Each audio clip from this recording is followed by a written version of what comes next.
اللہ کے مقابلے میں لوگوں کے پاس کوئی حجت نہ رہے.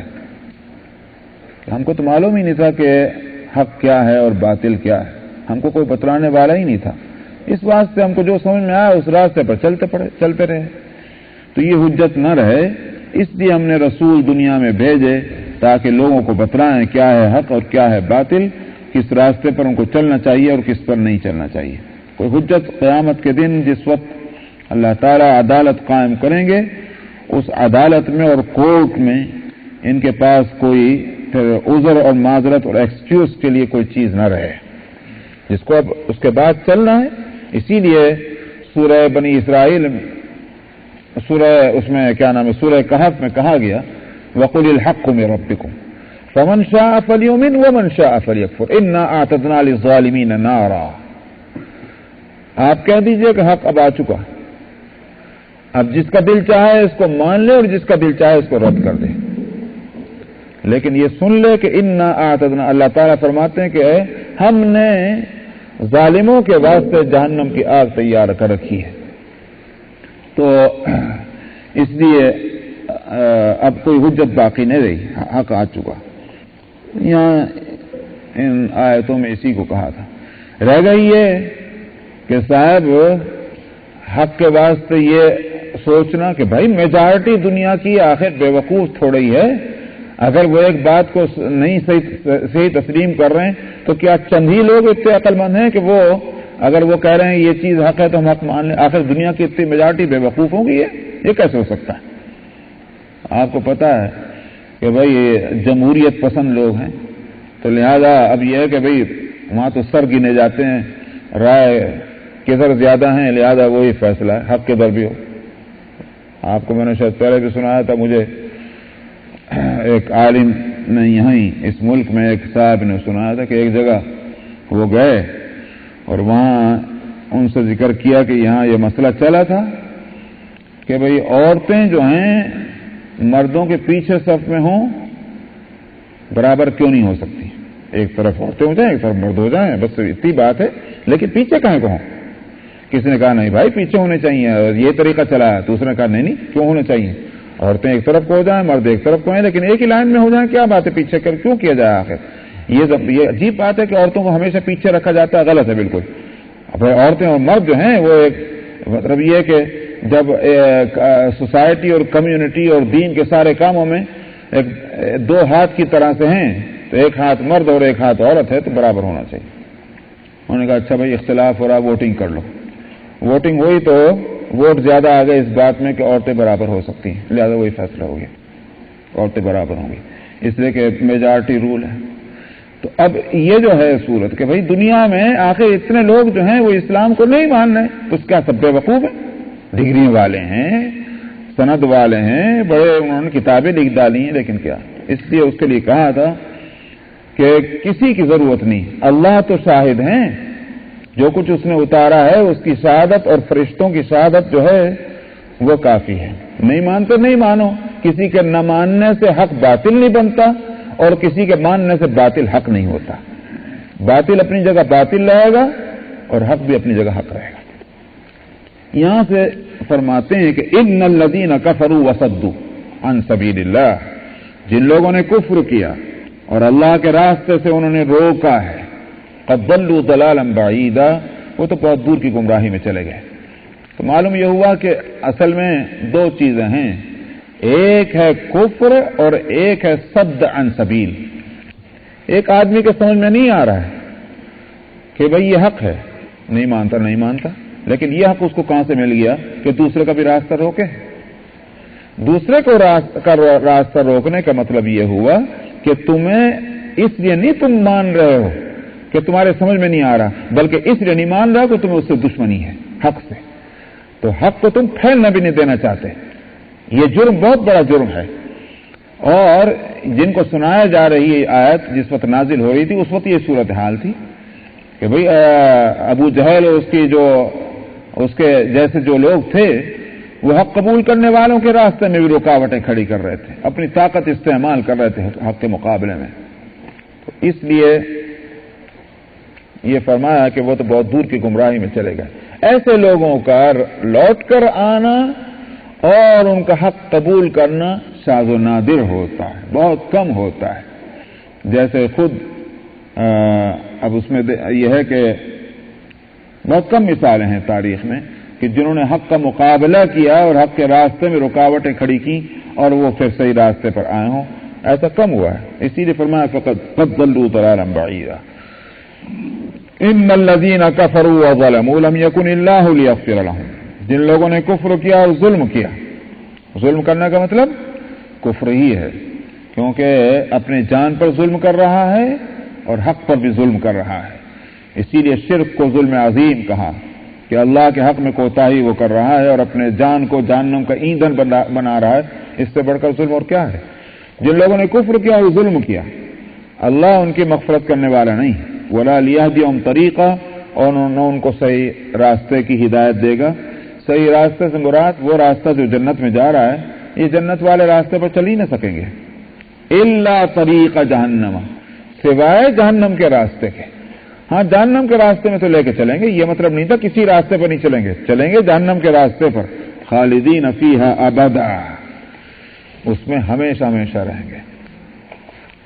میں نے پہلے بھی کہا تھا اور اب پھر دہراتا ہوں، بعض لوگوں کا یہ خیال ہے، خیال کیا بلکہ زبان سے ایسی بات اور قلم سے ایسی بات نکالتے ہیں کہ کوئی آدمی ہمیشہ جہنم میں نہیں رہے گا. یہ اللہ کی رحمت کے خلاف ہے، بلکہ یہ کہ سزا بھگت کر کے آخر کار جنت میں جانا ہے.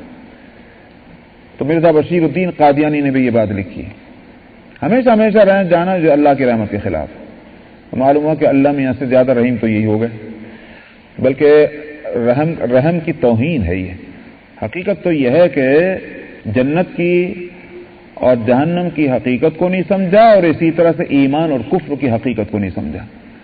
انہوں نے یہ سمجھا کہ جیسے کسی آدمی نے اگر ایک وقت کی نماز نہیں پڑھی، ایسے ہی اگر کسی نے کفر بک دیا، وہ دونوں برابر ہی ہیں.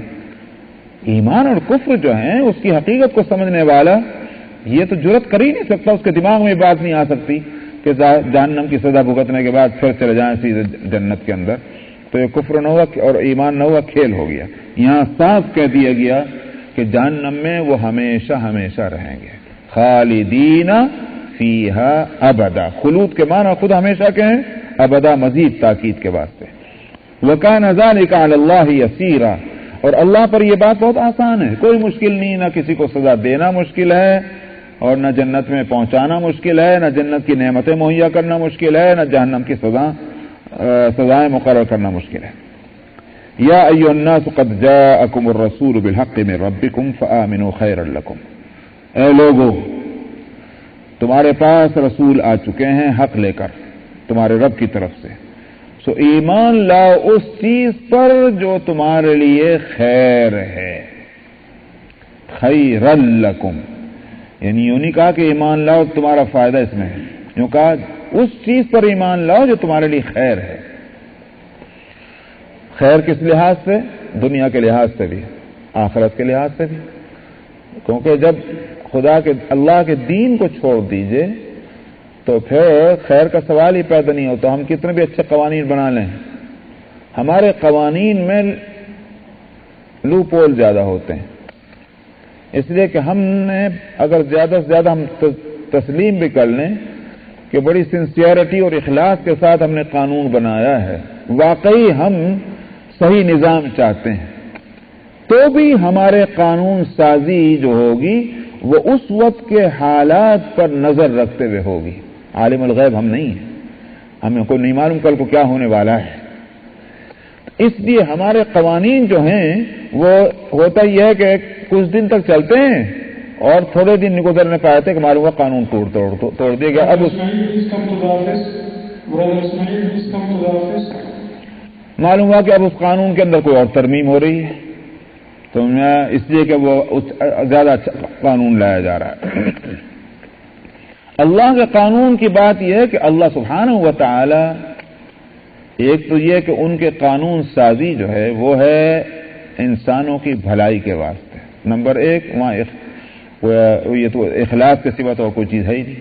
نمبر دو جو ہے عالم الغیب والشہادہ ہیں، ان کا علم ماضی کے لیے، حال کے لیے، مستقبل کے لیے یکساں ہے. وہ حال اور مستقبل اور ماضی تو ہمارے واسطے، اللہ کے واسطے نہیں. اس واسطے وہ جو قانون بناتے ہیں اس میں لوپ ہول کوئی نہیں ہوتا، وہ کبھی نہیں ٹوٹے گا وہ قانون اللہ کا، اس لیے دنیا کے لحاظ سے وہ قانون بہتر ہے، اور جب دنیا کے لحاظ سے بہتر ہے اور ہم اس کو اپنا لیں گے تو ظاہر بات ہے کہ آخرت میں بھی پھر اس کی بہتر آئی ہے۔ تو اس لیے کہا کہ فَآمِنُوا خَيْرًا لَكُمْ وَإِن تَكْفُرُوا، اور اگر تم نے کفر کیا تو یاد رکھو کہ اللہ ہی کی ملکیت ہے جو کچھ آسمانوں میں اور زمین میں ہے، مطلب کیا تم کچھ نہیں بگاڑ سکتے، اللہ اپنی ملکیت کو تو یہ اس میں بتانے کا حاصل کیا ہے؟ دیکھیے دنیا میں جب اللہ کے دین کے خلاف کوئی طرز عمل اختیار کیا جائے گا تو زمین اور آسمان میں فساد پھیل جائے گا۔ ظہر الفساد فی البر والبحر بما کسبت ایدی الناس، لوگوں کی اپنی حرکتیں جو ہیں پھر اس میں، کیونکہ ہر آدمی جو ہے وہ اپنے نفع کو مقدم رکھتا ہے، دوسرے کے نفع کو نہیں، یہ فطرت ہے انسان کی۔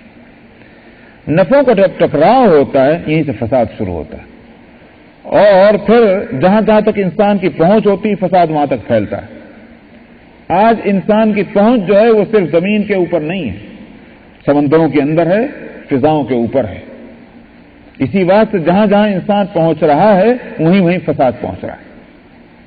آج کیا فضائیں جو ہیں پاک صاف رہ گئی ہیں؟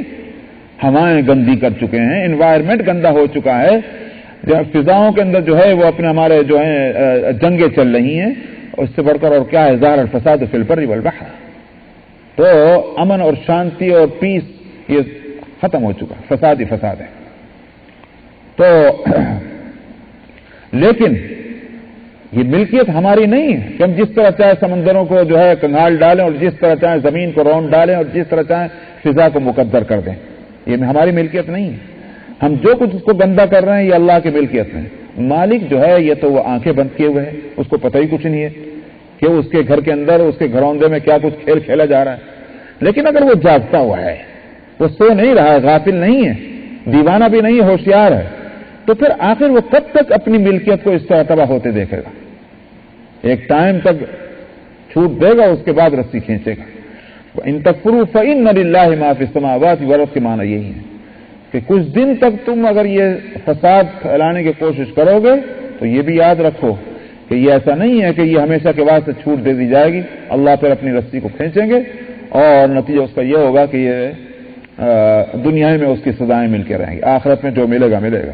اس لیے وہ آگے فرماتے ہیں وَكَانَ اللَّهُ عَلِيمًا حَكِيمًا، اللہ غافل تھوڑا ہی ہے، اللہ تو علم والے ہیں، ان کو پتا ہے کہ اس کے آسمان میں کیا ہو رہا ہے، اس کی فضاؤں میں کیا ہو رہا ہے، اس کی زمین پر کیا ہو رہا ہے، اس کے سمندروں میں کیا ہو رہا ہے۔ لیکن سزا دینا یہ نہیں کہ جہاں ایک کسی نے گڑبڑ کی اور فوراً ڈنڈا لگا، حکمت کے ساتھ اللہ سزائیں دیتے ہیں۔ تو حکیمہ فرمایا یا اہل الکتاب لا تغلوا فی دینکم ولا تقولوا علی اللہ الا الحق، اے اہل کتاب دین کے اندر تم غلو مت کرو اور اللہ کے تعلق سے اور اللہ کے مقابلے میں مت کہو سوائے حق کے۔ انما المسیح عیسی ابن مریم رسول اللہ، غلو کرنے کے معنی کیا ہے میں اس کو ابھی بتا رہا ہوں، غلو مت کرو۔ انما المسیح عیسی ابن مریم رسول اللہ وکلمتہ، اہل کتاب کو چونکہ خطاب ہے، اہل کتاب کس کو کہتے ہیں؟ اہل کتاب کہتے ہیں یہود کو اور نصارہ کو، ان دونوں کو خطاب کر کے کہا جا رہا ہے کہ مسیح عیسی ابن مریم اللہ کے رسول ہیں اور اس کے کلمہ ہیں۔ القاها الی مریم، اللہ نے وہ اپنے کلمہ ڈالا تھا مریم کی طرف، اور اسی طرح سے اللہ کی طرف سے وہ ایک روح ہے۔ یہ حضرت عیسیٰ علیہ السلام کی حقیقت بتلائی گئی ہے اہل کتاب کو، اور کہا کہ غلو مت کرو۔ غلو کہتے ہیں رحمۃ اللہ جزاک اللہ خیر، کہتے ہیں اس بات کو کہ یہ تو اس کنارے انتہا کو پہنچ گئے، یا اس کنارے انتہا کو پہنچ گئے، یہ غلو۔ کیونکہ غلیان اصل میں کہتے ہیں گاڑھا ہو جانا، جب کسی چیز کو زیادہ پکایا جاتا ہے تو وہ گاڑھا بن جاتا ہے، یہ ہے غلو۔ تو مطلب کیا ہوا کہ جو بیج جس طرح قوام تیار کرتے ہیں نا مٹھائی کے واسطے، تو اگر جیسے آگ پہ رکھنے کے ساتھ فوراً اتار لیا وہ اتنا ہے جیسے پانی، وہ بھی قوام نہیں ہے، اور اگر اس کو زیادہ دیر تک پکا لیا وہ اتنا گاڑھا ہو گیا کہ وہ بھی جو ہے مٹھائی کے اندر نہیں گھسے گا، اس کے مٹھاس بیکار ہو گیا۔ یہ غلو ہے۔ تو مطلب کیا ہوا کہ جو صحیح بات تھی بیج کی اس کو چھوڑ کر یا اس کنارے کھڑے یا اس کنارے کھڑے، یہ ہے غلو۔ اہل کتاب میں ظاہر ہے کہ میں نے کہا کہ یہود اور نصارہ ہیں۔ یہود نے حضرت عیسیٰ علیہ السلام کے تعلق سے کیا غلو کیا؟ ان کو کہہ دیا یہ زنا کی اولاد ہے۔ مریم نے جو ہے زنا کیا اور یہ اس کی اولاد ہے، انہوں نے تو یہ کہہ دیا، اور یہاں تک کہ پھر یہ ہوا کہ صاحب ان کو لے جا کر سولی پر بھی انہوں نے چڑھوایا۔ تو ایک غلو تو یہ ہوا۔ دوسرا غلو جو ہے کیا ہوا کہ جو نصارہ تھے انہوں نے ان کو خدا کا بیٹا کہہ دیا، اور آگے بڑھے انہوں نے کہا کہ نہیں جی بیٹا بھی مت کہو، بس خدا ہے یہ تو۔ تیسرا طبقہ ہوا، انہوں نے کہا یہ تو کھاتے بھی تو ہیں میاں، پیتے بھی تو ہیں یہ، تو انہوں نے کہا کہ یہ تین خدا میں کے ایک ہے۔ تو یہ غلو ہوا، اس لیے کہ وہ نہ خدا کے بیٹے ہیں نہ خدا ہیں نہ تین خداؤں میں کے وہ ایک ہیں، ان میں سے کچھ نہیں ہے۔ صحیح بیچ کی بات کیا ہے کہ وہ رسول اللہ ہے۔ اب رہ گئی یہ کہ ان کی پیدائش جو اس طرح ہوئی تھی تو بغیر باپ کے، اس کی حقیقت بتلائی گئی، کلیمۃ اللہ و روح من، یہ بات بتلائی گئی۔ تو اصل میں بات جو ہے وہ یہ ہے، حضرت عیسیٰ علیہ الصلاۃ والسلام کی پیدائش جس طرح سے دنیا میں عام انسانوں کی پیدائش ہوتی ہے اس طرح تو نہیں ہوئی، چونکہ حضرت عیسیٰ علیہ السلام کا باپ کوئی نہیں، تو پھر کیسے پیدا ہوئے؟ اس کے لیے کہا کلمہ۔ کلمہ سے مراد یہ کہ اللہ کا فرمانا تھا وہ اس سے ہو گئے۔ قرآن حکیم میں یہ فرمایا اذا اراد شیئا قال له کن فیکون، جب وہ کسی چیز کے ہونے کا ارادہ کرتا وہ کہہ دیتا ہو جا، اور وہ ہو جاتی۔ یہ کن کلمہ جو ہے، کلمہ کن، جس طرح سے آسمان اس سے بن گئے، زمین اس سے بن گئے، ہر چیز اس سے بن گئی، اسی طرح سے عیسیٰ علیہ الصلاۃ والسلام بھی دنیا میں اللہ کے اسی کلمے سے تشریف لائے۔ اسی لیے قرآن حکیم میں دوسرے کا فرمایا ان مثل عیسیٰ عند اللہ کمثل آدم، عیسیٰ کی مثال اللہ کے نزدیک آدم کے جیسی ہے۔ ان مثل عیسیٰ عند اللہ کمثل آدم خلقہ من تراب ثم قال له کن فیکون، اللہ نے آدم کو مٹی سے بنایا اور اس کے بعد فرمایا ہو جا، وہ ہو گئے۔ تو آدم علیہ السلام کی تخلیق بھی دراصل کن سے ہوئی ہے، اور آسمانوں کی تخلیق بھی کن سے ہوئی ہے، زمین کی تخلیق بھی کن سے ہوئی ہے، سب اسی طرح عیسیٰ علیہ السلام کی بھی تخلیق ہوئی۔ یہ ہے کلمہ۔ اس کلمے کو جو ہے اللہ نے اس فرمان کو مریم کی طرف ڈال دیا، یعنی مطلب اللہ کو یہ بھی قدرت تھی کہ آدم کی طرف سے کہ نہ ماں ہے نہ باپ ہے، مٹی سے براہ راست بنا دیا، اسی طرح سے عیسیٰ علیہ السلام کو بھی براہ راست بنا سکتے تھے، لیکن وہ اللہ کا فرمان مریم کی طرف پہنچا، القاها الی مریم، اور روح من، اللہ کی طرف سے جو ہے براہ راست روح آئی، تو براہ راست روح تو ساری اللہ کی طرف سے آتی ہے۔ یسألونک عن الروح قل الروح من امر ربی، آپ سے یہ روح کے بارے میں سوال کرتے ہیں، آپ کہہ دیجئے تو میرے رب کا حکم ہے۔ تو ہر ایک کی روح دنیا میں اللہ کے حکم سے آتی ہے، اللہ کے پاس سے آتی ہے، لیکن عیسیٰ علیہ الصلاۃ والسلام کی کہ مرتبے کو بتلانے کے لیے کہ یہ عام انسانوں کی طرح کے انسان تھے ہی نہیں، تو ان کی اس شرف کو اور فضیلت کو بتلانے کے لیے اس کی نسبت اپنی طرف کی کہ ہماری طرف سے ان کی روح گئی۔ انہوں نے کیا غلطی کی عیسائیوں نے؟ پہلی بات تو یہ ہے کہ ہاں غلطی جو ہے وہ حضرت عیسیٰ علیہ السلام کے زمانے میں بالکل نہیں ہوئی، عیسیٰ علیہ السلام جب تک دنیا میں رہے عیسائیوں نے یہ غلطی بالکل نہیں کی. حضرت عیسیٰ علیہ السلام کے دنیا سے تشریف لے جانے کے بعد 100 سال تک بھی نہیں ہوئی. دوسری سنچری جو ہے اس میں بھی نہیں ہوئی. 3rd سنچری میں جا کر غلطی ہوئی.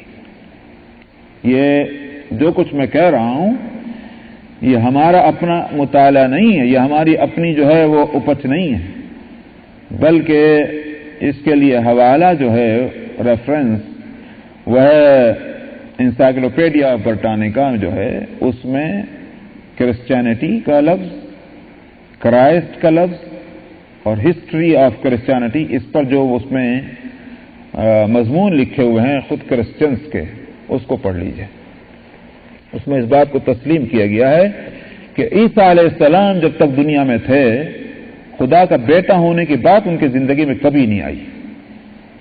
دوسری سنچری میں بھی نہیں آئی. تیسری میں جو ہے جب نیقا کی جو کانفرنس ہوئی وہاں سے یہ مسئلہ چلا ہے. پیٹر نے یہ مسئلہ اٹھایا اور سینٹ پال نے. تو یہ کیوں چلا مسئلہ؟ بات یہ تھی کہ اصل میں فلسفہ جب آیا, عیسیٰ علیہ السلام جو ہیں ان کی قوم کہاں آباد تھی؟ آپ نقشے پہ اگر آپ جغرافی جو ہے وہ آپ کے سامنے ہے تو پھر یہی جو علاقہ ہے فلسطین کا, اوپر لبنان کا, یہ سیریا کا کچھ حصہ, اور لبنان کا وہ چونکہ اوپر جا کر بارڈر مل جاتا ہے ٹرکی سے, یہی حصہ تھا جس میں عیسیٰ علیہ السلام کی قوم بنو اسرائیل آباد تھے, اور اسی میں ان کا دین جو ہے وہ اس کو چلایا گیا. بارڈر مل رہا ہے کس سے؟ یونان سے, ایتھنس سے قریب ہے, زیادہ دور نہیں وہاں سے. اور یونان ایتھنس جو ہے وہ اس وقت عیسیٰ علیہ السلام کے زمانے میں فلسفہ اور حکمت اور سائنس کا جو ہے وہ مرکز ہے, سینٹر ہے. افلاطون, فیثاغورس اور کیسے کیسے جو ہیں حکماء پیدا ہوئے ہیں. اور وہ ظاہر ہے کہ جب علم کا مرکز وہ ہے تو اڑوس پڑوس کے ممالک پر اس کا اثر پڑنا ہے. یہی تو وجہ ہے کہ عیسیٰ علیہ السلام کو جو معجزے دیے گئے وہ معجزے کیا ہیں؟ معجزے انا ابری الحکمہ والابرص واحیی الموتى باذن اللہ, میں لا علاج مریضوں کو میں جو ہے صحیح کرتا ہوں. واحیی الموتى باذن اللہ, اللہ کے حکم سے مردوں کو زندہ کر دیتا ہوں. وَأُنَبِّئُكُم بِمَا تَأْكُلُونَ وَمَا تَدَّخِرُونَ, میں بتاؤں گا تمہارے گھر کے اندر تم نے کیا کھایا اور کیا ذخیرہ تم نے کیا. یہ ہیں معجزات حضرت عیسیٰ علیہ السلام کے. لا علاج مریض, ظاہر ہے کہ وہاں طب اور میڈیسن جو ہے وہ عروج پر ہے. افلاطون جیسے جو ہیں جنگلوں چھان ڈالے جڑی اور بوٹیاں دیکھ دیکھ کر کے, اور آخر کے وہ انہوں نے تجویز کر دیا کہ آج تک جو ہے اسی سے کام لیا جا رہا ہے. تو وہ میڈیسن کے ایمان جو ہیں جو نفس پر ہاتھ رکھ کر کے اور ساری بیماریاں بتا دیں, لیکن اس زمانے میں وہ کچھ بیماریاں جن کا علاج ان کے پاس بھی نہیں تھا. تو عیسیٰ علیہ السلام کو معجزے دیے گئے, ہاتھ پھیرا چنگے ہو گئے. ایک تو یہ کہ وہ لا علاج مریض ہیں, اور دوسرے کہ یہ تو کوئی دوائی نہ ہوئی. بھئی دوا پلا کر کے اگر کر دیتے تو بھی تھا کہ بھئی ایک کو دوا معلوم نہیں دوسرے کو معلوم ہے, میڈیسن ہے آخر کو, لیکن یہ ہاتھ پھیرنا یہ کیا چیز ہو گئی؟ سمجھا؟ تو یہ معجزات ہی سارے اسی لیے تاکہ جو فلسفے زدہ جو لوگ ہیں وہ اس بات کو دیکھ لیں کہ یہ معجزہ ہے, یہ کوئی فن نہیں, انسان کی اپنی محنت سے حاصل کیا وہ کمال نہیں ہے, یہ اللہ کی قدرت ہے. تو فلسفہ جو ہے میں نے کہا کہ وہ آیا, اور فلسفیانہ جو شکوک اور شبہات پیدا ہوئے. اسی طرح سے جس طرح جب مسلمانوں کا اسلام جو ہے جب پھیلنا شروع ہوا اور حدود عرب سے باہر نکلنے لگا اور پہنچا وہ افریقہ میں, اور پہنچا جو ہے وہ کیا نام ہے ٹرکی اور اٹلی تک اور یونان تک, وہی فلسفے نے پھر آ کر کے مشکلات پیدا کی. تو حضرات علماء جو ہیں وہ کھڑے ہو گئے اس فلسفے کا مقابلہ کرنے کے لیے۔ خلافت عباسیہ میں ان فلسفوں کو اتنا زور ہوا کہ بعض فلسفے کے اشکالات کی وجہ سے خلفاء تک جو ہیں اس کے رو میں بہہ گئے۔ یہ خلق قرآن کی بحث کہاں سے آئی تھی؟ کہ قرآن شریف جو ہے مخلوق ہے، اللہ کا پیدا کیا ہوا ہے، اور مخلوق جو ہے وہ قدیم ہو نہیں سکتا، وہ حادث ہونے والا۔ یہ ساری بحثیں پیدا ہوئی۔ حضرت امام احمد ابن حنبل رحمہ اللہ جو ہیں وہ آخر جیل میں کیوں گئے تھے؟ یہ فتنے پیدا ہوئے۔ اللہ سبحانہ و تعالی عرش پر ہیں، تو عرش پر بیٹھے ہوئے ہیں تو کیا مطلب ہے اللہ کے عرش پر بیٹھنے کا؟ یہ سوال پیدا ہوا۔ اللہ کا ہاتھ ہے تو کیا مطلب ہے ہاتھ کے ہونے کا؟ وسیع کرسی السماوات، اللہ کی کرسی ہے، کیا مطلب ہے کرسی ہونے کا؟ یہ ان الفاظ پر فلسفیوں نے اعتراضات کیے، لیکن یہ تھا کہ بھئی اسلام تو اللہ کی حفاظت میں ہے، اللہ سبحانہ و تعالی نے حفاظت کی۔ ظاہر ہے کہ حفاظت کا مطلب یہ نہیں تھا کہ فرشتے ڈنڈے لے کر آ گئے، بلکہ حفاظت کی صورت یہی ہوئی کہ علماء ربانیین کھڑے ہو گئے، اللہ سبحانہ و تعالی نے ان کے دلوں کو سنبھالا اور سکینہ عطا فرمایا، اور ان علماء نے جو ہے محدثین نے اس کا مقابلہ کیا فتنوں کا، علم کلام جو ہے وجود میں آیا۔ تو یہ فلسفہ جو ہے اس کا مقابلہ مسلمانوں نے تو کر لیا، لیکن عیسائیوں سے نہیں ہوا۔ وہ فلسفہ جب آیا عیسیٰ علیہ السلام کے تعلق کے ذات کے سلسلے میں، تو یہ کلمہ کیا چیز ہے، روح کیا چیز ہے، یہ سوالات ہوئے۔ تو عیسائیوں نے اب تعویل کی، کلمے سے تو بنایا کلام، حالانکہ کلمہ ایک لفظ کو کہتے ہیں اور کلام جو ہے ایک سینٹنس کو کہتے ہیں۔ پھر کلام کہہ کر کے اس سے مراد لی اللہ کی صفت کلام، جو ایٹریبیوٹ ہے، اللہ متکلم ہے، سمجھ میں آیا؟ یہ جو ایٹریبیوٹ ہے اللہ کی صفت کلام، تو یہ مراد لی، اور اس کو کہا کہ یہ صفت کلام جو ہے وہ مریم کے پیٹ میں پہنچ کر کے اس نے جسمانی شکل اختیار کی عیسیٰ علیہ السلام کے روپ میں، یہ صفت کلام اللہ کی، انہوں نے یہ اس کے لیے تجویز کی۔ اب جسم بن گیا اس صفت کلام کا، پھر روح منہ کو کہا گیا روح اللہ، اللہ کی روح جو ہے ان کے اندر آ گئی۔ تو اس طرح سے جسم جو ہے وہ اللہ کی ایک صفت ہے، اور روح جو ہے وہ اللہ کا ایک حصہ ہے، وہ ان کے اندر آئی۔ اب جب آئی تو بنا کیا آئی؟ تو کسی نے تو یہ کہہ دیا کہ یہ صاحب خدا بن گئے۔ انہوں نے کہا خدا بن گئے تو کھاتے کہیں کو ہیں یہ، خدا بن گئے تو پیتے کہیں کو ہیں یہ، خدا بن گئے تو ان کو سردی کہیں کو لگتی ہے، ان کو گرمی کہیں کو لگتی ہے، ان کو ان کے سارے معاملات جو ایک انسان کے ہوتے ہیں وہ کیوں ہو رہے ہیں؟ تو پھر یہ ہوا کہ صاحب کسی نے کہا، یہ مسئلہ چلا کہ دراصل یہ ایک تو ہیں مسیح اور ایک ہیں خدا، اور روح جو ہیں اس سے روح القدس ہیں، یہ ایک روح القدس ہوئے، یہ تین مل کر ایک ہو گئے۔ کیسے؟ جس طرح سے سورج مثلا، تو بھائی سورج کیا ہے؟ سورج ایک کرہ ہے، اور اس میں ہیٹ ہے، اس میں روشنی اور لائٹ ہے، یہ تین چیزیں ہیں، یہ تین چیزیں مل کر کے سورج ہے۔ سورج ایک ہے اور اس میں تین بھی چیزیں ہیں، یہ ایک دوسرے کے ساتھ اس طرح جڑی ہوئی ہیں، کسی کو الگ نہیں کر سکتے۔ یہ نہیں کہہ سکتے کہ ہیٹ کو الگ کر دو سورج سے، یہ نہیں کہہ سکتے کہ اس کی روشنی کو الگ کر دو سورج سے۔ یہ ایک کھرا ہے جس کے ساتھ ہیٹ، روشنی اور گرمی لگی ہوئی ہے، اور یہ تین مل کر کے ایک سورج ہیں۔ اسی طرح سے یہ تین ہیں، ایک خدا، ایک جو ہے مسیح، اور ایک روح القدس۔ یہ تین ایک ہیں اور ایک میں تین ہیں۔ یہ یہاں سے مسئلہ فلسفے کا رنگ اختیار کیا گیا، اور دوسروں نے جب ان کو بھی مشکل پیش آئی، انہوں نے کہا کہ نہیں بھائی، کام تو انہوں نے وہ کیے ہیں کہ جو خدا کرتا ہے، مگر خدا چونکہ ہے نہیں یہ، اس لیے کھاتے بھی ہیں پیتے بھی، خدا نے بیٹا بنا دیا۔ کیوں بنایا تھا بیٹا؟ تاکہ انسانوں کے گناہوں کا کفارہ بن جائے، اس دن کو سولی پہ چڑھوا دیا۔ یہ ہے وہ سارا کھیل جو عیسائیوں نے فلسفے کی زد میں آ کر اس کو اختیار کیا، اور یوں نہیں سوچا کہ آخر یہ اس کے اندر خرابیاں کیا ہیں۔ قرآن نے اسی کو کہا، یہ غلو کر رہے ہو تم، لا تغلو فی دینکم، غلو مت کرو دین میں۔ تم نے عیسیٰ علیہ السلام کے مسئلے کو سلجھایا کہ نہیں سلجھایا، مگر خدا کا مسئلہ تو الجھ گیا۔ حالانکہ اللہ وہ ہیں کہ اللہ لیس کمثلہ شیء، اس کے جیسی کوئی چیز ہی نہیں۔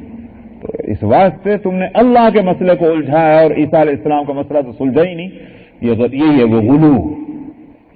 تو اس لیے فرماتے ہیں انما المسیح عیسیٰ ابن مریم رسول اللہ وکلمتہ. مسیح جو ہیں وہ عیسیٰ ابن مریم ہیں، اللہ کے رسول ہیں اور اس کا کلمہ ہے جس کو اللہ نے مریم کی طرف ڈالا، اور روح ہیں انہی کی طرف سے. روح کی نسبت اللہ کی طرف کرنا، میں نے کہا شرف اور کرامت کی وجہ سے، جیسے بیت اللہ، ارض اللہ، ان ارض اللہ واسعہ.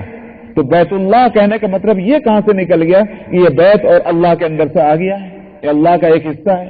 ارض اللہ کہنے کے یہ معنی کہاں سے ہو گئے کہ یہ زمین جو ہے یہ اللہ کا ایک حصہ ہے، اللہ کے ذات کا. اسی طرح سے روح من، اگر روح اللہ بھی کہہ دیا جائے تو اس کو یہ معنی کہاں سے ہوئے کہ اللہ اس کے اندر ہیں، اللہ کی طرف سے. فآمنوا باللہ ورسلہ، اسی لیے کہا اللہ کو اللہ مان کر اور رسول کو رسول مان کر ایمان لاؤ، گڑبڑ مت کرو اس کے اندر. ولا تقولوا ثلاثہ، تین نہ کہو. انتہوا خیرا لکم، رک جاؤ، اسی میں تمہارے لیے بھلائی ہے. انما اللہ الہ واحد، اس کے علاوہ کوئی اور بات نہیں، اللہ ہی ایک معبود ہیں. سبحانہ ان یکون لہ ولد، تین بھی نہ کہو اور اس کا بیٹا بھی نہ کہو. پاک ہے اس کی ذات اس بات سے کہ اس کا کوئی بیٹا ہو، پاک ہے. پاک اس لیے کہا کہ بھئی بیٹا ہونے کی ضرورت کیوں ہے آخر اس کا بیٹا. ظاہر بات ہے کہ اس واسطے محبت مجبور کر رہی ہے تو بیٹا ہونا چاہیے. صاحب مجبور کرنا جس کو ہے اس کو وہ تو خدا ہو ہی نہیں سکتا. اگر مجبور ہوا تو وہ خدا نہیں ہے. اس واسطے اس عیب سے پاک ہے. بھائی اس لیے چاہتا ہے کہ نسل چلے، میرا سلسلہ چلے، میرا سلسلہ ختم ہو جائے گا، اولاد کی خواہش بھی ہوتی، یہ بھی عیب ہے. تو اللہ کے لیے بیٹا تجویز کرنے کی جو وجہ بھی تجویز کرو گے اس میں اللہ پر عیب آ جاتا ہے. تو اس لیے کہا سبحان، پاک ہے اس کی ذات اس بات سے کہ اس کا کوئی بیٹا ہو. لہو ما فی السماوات و ما فی الارض، اس کی تو جو کچھ آسمانوں میں ہے اور جو کچھ زمین میں ملکیت ہے. تو عیسیٰ بھی تو زمین کے اوپر اور آسمان کے نیچے ہیں. تو جب زمین اور آسمان میں جو کچھ ہے اس کی ملکیت میں، تو عیسیٰ بھی ملکیت میں ہوئے. اولاد بھی کہتے ہیں اور ملکیت بھی. تو جو چیز مملوک ہے ملکیت میں، وہ اولاد کیسے ہو جائے گی؟ اولاد ملکیت نہیں ہوا کرتی. اس لیے کہا کہ لہو ما فی السماوات و ما فی الارض وکفی باللہ وکیلا، اللہ تو کافی ہے کارسازی کے لیے. اس کو کسی کی سپورٹ مدد کی کیا ضرورت ہے کہ صاحب بیٹا ہوگا تو کام چلے گا؟ اللہ کو ضرورت نہیں، وہ کارساز ہے، کافی ہے. لن یستنکف المسیح ان یکون عبدا للہ ولا الملائکۃ المقربون. ارے یہ عجیب بات ہے کہ تم تو عیسیٰ علیہ السلام کو آسمانوں پر بٹھایا، خدا تک بٹھایا، خدا کے عرش پر بٹھا دیا لے جا کر. اور خود عیسیٰ کا کیا حال تھا؟ عیسیٰ نے کبھی بھی اس بات پہ پس و پیش نہیں کی کہ وہ اللہ کے بندے بن کر رہیں، اور نہ فرشتے جو مقرب ہیں ان کو کبھی اس میں تامل ہوا کہ اللہ کی بندگی کریں. جو اتنے قریب ہیں انہوں نے کبھی نہیں سوچا. انہوں نے جب سوچا بندگی کی بات سوچی. اور چنانچہ آج بھی بائبل اٹھا کے پڑھ لیں، حضرت عیسیٰ علیہ السلام کے جہاں جہاں ان کے تقریریں، ان کے ارشادات آج بھی بائبل میں جہاں موجود ہیں. ایک تو یہ کہ وہ حکایتیں ہیں، تاریخ ہے، ہسٹری، اس کو میں نہیں کہہ رہا ہوں. جو عیسیٰ علیہ السلام کے الفاظ جہاں جہاں نقل ہیں وہاں توحید کے سوا کوئی بات نہیں، اللہ کی عبدیت کے دعوت کے سوا اور کوئی بات ہے ہی نہیں. تو جو تمام انبیاء کے تعلیم میں رہا ہے، اس کے لیے کہا کہ جو جن کے بارے میں تم کہہ رہے ہو کہ وہ خدا ہیں یا خدا کے بیٹے ہیں، وہ تو کبھی بھی ان کو تعامل نہیں ہوا بندہ ہونے میں، اور نہ ملائکۃ المقربون، ان کو بھی کبھی کوئی اس میں تعامل ہوا.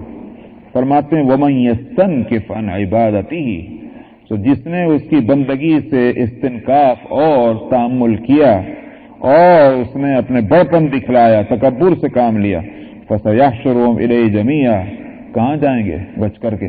اللہ ان سب کو اپنی طرف ہی اکٹھا کرے گا.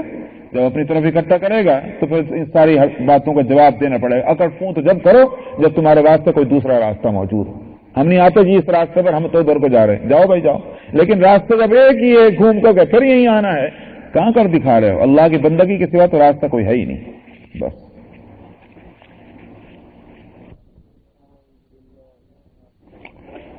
اعوذ باللہ من الشیطان الرجیم. بسم اللہ الرحمن الرحیم. لن يستنكف المسيح أن يكون عبدا لله ولا الملائكة المقربون ومن يستنكف عن عبادتي ويستكبر فسيحشرهم إليه جميعا. فأما الذين آمنوا وعملوا الصالحات فيوفيهم أجورهم ويزيدهم من فضله.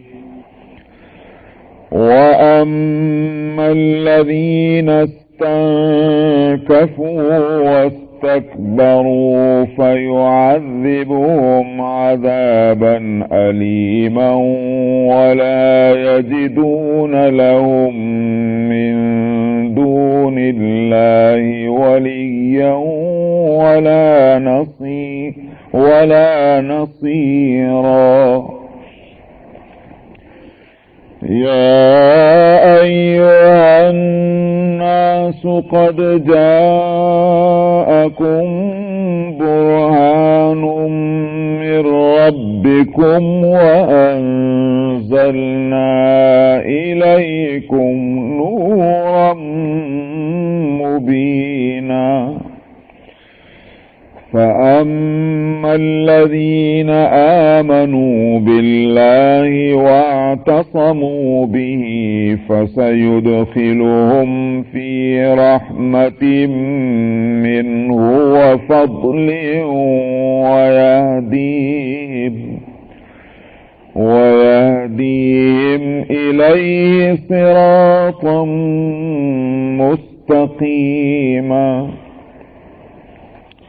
يستفتونك قل الله يفتيكم في الكلالة إن امرؤ هلك ليس له ولد وله أخت فلها نصف ما ترك وهو يرثها إن لم يكن لها ولد.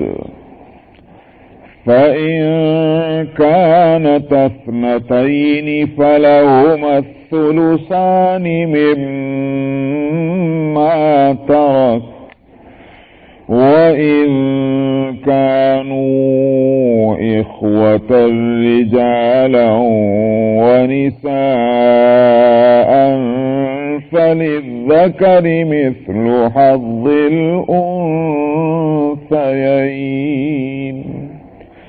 يبين الله لكم أن تضلوا والله بكل شيء عليم.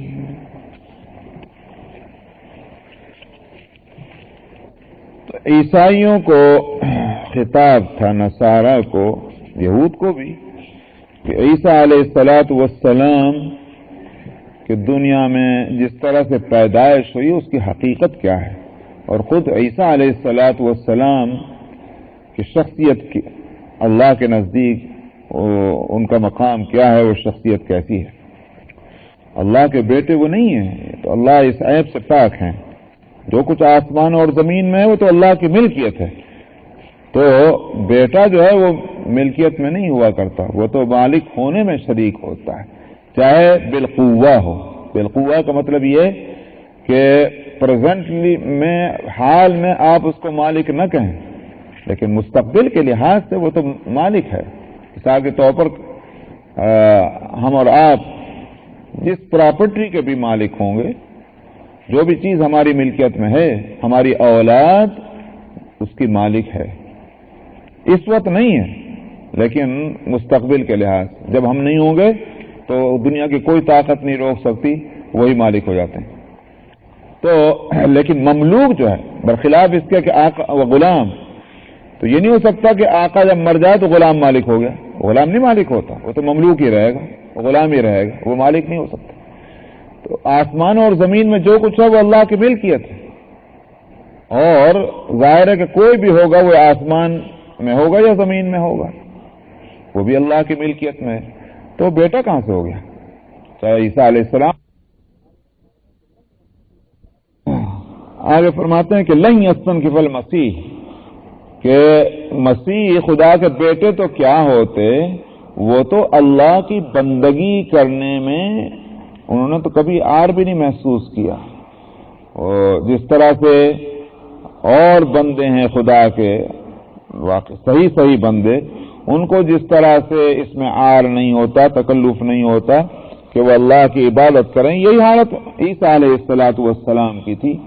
اسی واسطے آج بھی بائبل کو تو جو ان کتابوں کو جن کو یہ بائبل کہتے ہیں اور عیسیٰ علیہ السلام کے ماننے والوں نے جن کو مرتب کیا ہے، چاہے متی کی انجیل ہو یا لوقا کی ہو یا مرقس کی ہو، ان ساری انجیلوں کو دیکھا جائے تو ان میں جتنے خطبات اور تقریریں حضرت عیسیٰ علیہ السلام کی موجود ہیں، اس میں اللہ کی وحدانیت اور صرف اسی پر بھروسہ کرنے اور اسی کی عبادت کرنے کی باتیں پورے زور اور قوت کے ساتھ موجود ہیں. تو سب کے سامنے، ہزاروں کے سامنے ان کی تقریریں یہی ہوتی تھی، اور انہوں نے بھی اپنے کو بندہ بنا کے رکھا. والملائکۃ المقربون، اسی طرح سے جو اللہ کے مقرب فرشتے ہیں جن کو مشرکین نے خدا کی بیٹیاں کہہ کر ان کو بھی معبود بنا لیا، ان کے بارے میں اللہ تعالیٰ فرماتے ہیں کہ وہ بھی اللہ کے عبدیت اور بندگی میں ان کو بھی کوئی آر نہیں ہے. وَمَن يَسْتَنْكِفْ عَنْ عِبَادَتِهِ، اور یہ اس واسطے کہ اللہ کو یہ نہیں ہے کہ اللہ کا کام اسی طرح چل رہا ہے کہ لوگ اس کی عبادت کریں، اور ایک گروپ بنا ہوا ہے کہ صاحب کچھ ایک پیر صاحب ہیں، کچھ ان کے مریدین ہیں، سب نے مل کر سانٹ گانٹ کر رکھی، میاں تم مجھے بڑا کہتے رہنا، ہم سب کی گاڑی چلے گی. ایسا قصہ لمحہ کیا نہیں ہے. وَمَن يَسْتَنْكِفْ عَنْ عِبَادَتِهِ، جس نے آر محسوس کیا اس کی بندگی سے اور تکبر کیا، اللہ ان سب کو جمع کر لے گا اپنے پاس.